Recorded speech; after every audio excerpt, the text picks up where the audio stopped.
In this video, you will learn to describe why the rapidly changing technology and tools of cybersecurity make critical thinking skills essential.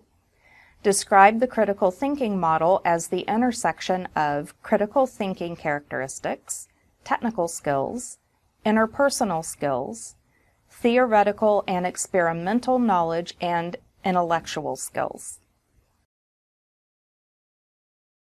I like to start off with a thought experiment that kind of shines a spotlight on what I mean by critical thinking. So let's thought experiment. Pretend that you are an office manager in a high-rise building downtown, and you've got multiple tenants. You've got retail, apartments, office space, and you've been getting a lot of complaints that the elevators are slow. You're getting emails, you're getting phone calls. People are upset.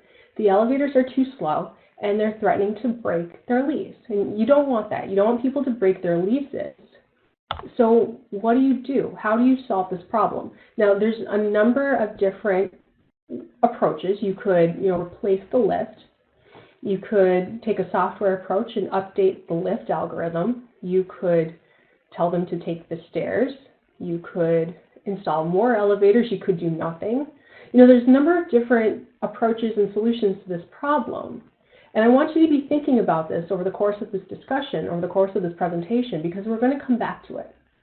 But think about how you would solve this problem, and think about how you came to that conclusion. And then, again, we'll come back to that at the end of this discussion. So with that, let's get into it. Now, when we think about skills, the sought-after skills in cybersecurity, we immediately go to the technical skills. Now, these are, I did an informal survey of, some big tech companies, what they were hiring for in cybersecurity. And I looked at IBM, I looked at Microsoft, Facebook, Google, the big tech companies. And, I saw a lot of, what really jumped out at me were these technical job skills. So operating systems, intrusion detection, reverse engineering, all very important. And with that comes a slew of supporting tools to help support these activities. So, whether that's Wireshark or Splunk or, a number of different, database tools to help support these activities. Now you've got a conundrum where you've got hundreds and hundreds of tools that are, updated regularly. Everybody's got a favorite. They have got different data formats. They don't always play nice. This can be messy to deal with. It can also be impossible to keep up with. It's impossible to become proficient in all these tools. And so this is what I mean when I say, this common misconception is keeping up with these latest technical tools and trends is the key to success. But the reality is that they're always going to be changing.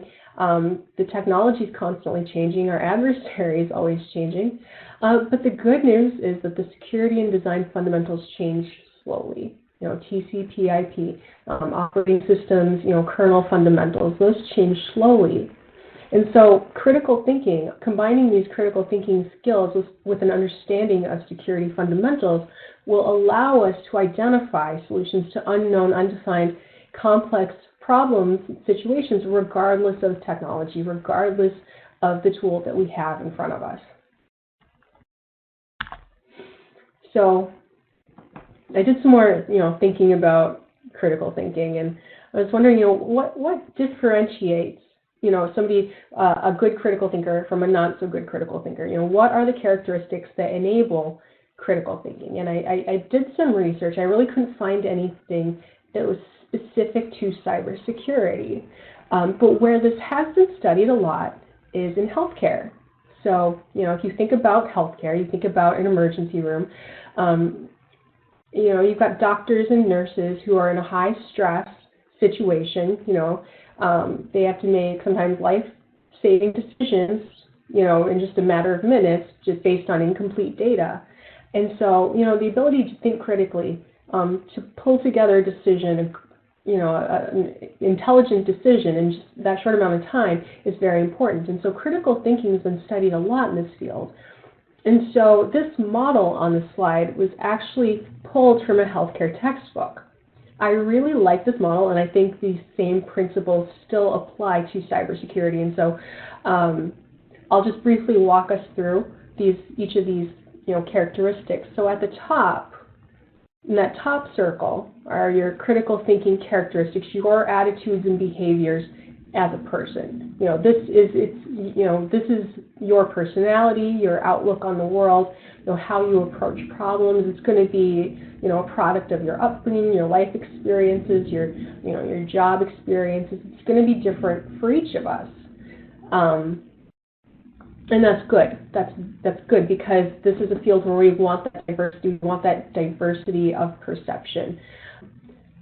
If there's one thing that I've seen in my career, that I've seen in cybersecurity in particular, is that the most successful people are often the most curious. They're the most curious about the world. They've got a constant hunger to keep learning, to keep growing, to solve problems, to, if they're on a threat hunt or they're doing some kind of investigative work, they've got this intrinsic desire to get to the answer, to, find a solution. And so just that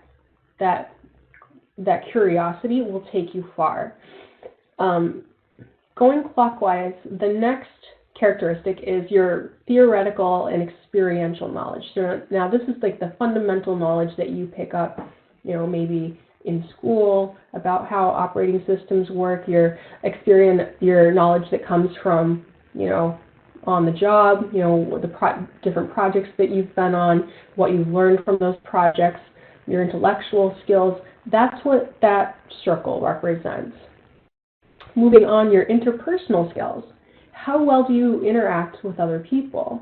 To what degree are you interacting with your coworkers, with your peers? Are you asking questions? Are you offering, your own input?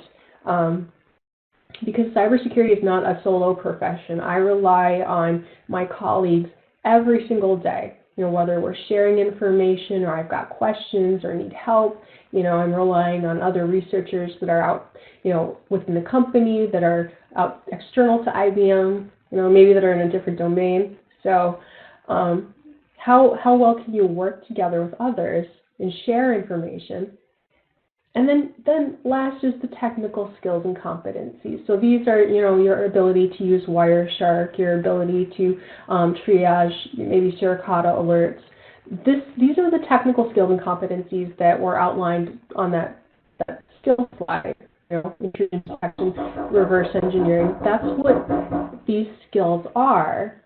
And in this model, their overlap represents, a person's critical thinking ability.